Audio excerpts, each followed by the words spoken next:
সিলেট ক্যালিগ্রাফার্স অ্যাসোসিয়েশনের উদ্যোগে calligraphy art camp অনুষ্ঠিত হয়েছে। শুক্রবার কেন্দ্রীয় মুসলিম সাহিত্য সংসদের মাঠে এই ক্যাম্প অনুষ্ঠিত হয়।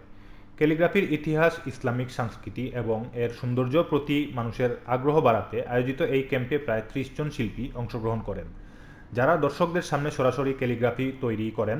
এতে উপস্থিত গুণীজন এবং দর্শকদের উপচে পড়া ভিড় ক্যাম্পটিকে আরও প্রাণবন্ত করে তোলে।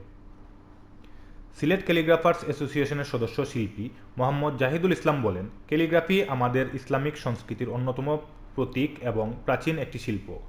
নববী যুগ থেকে শুরু হওয়া এই ঐতিহ্য আজও টিকে আছে, যা মুসলমানদের মধ্যে শক্তিশালী শিল্পসত্তা তৈরি করেছে। আমাদের লক্ষ্য হল অপসংস্কৃতির প্রভাব কমিয়ে সুস্থ সংস্কৃতি প্রচার ও প্রসার করা, যেন আমাদের প্রাচীন শিল্প বিশ্বময় ছড়িয়ে পড়ে।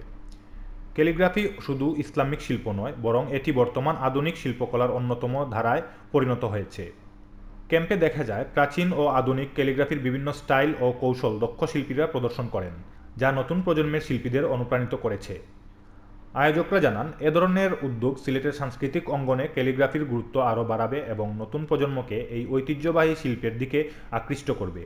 এই আয়োজনের মাধ্যমে ক্যালিগ্রাফির প্রতি মানুষের ভালোবাসা ও আগ্রহ বৃদ্ধি পাবে এবং সিলেটের সংস্কৃতিতে এই শিল্পটির অবস্থান আরও মজবুত হবে বলে আশা করছেন আয়োজকরা।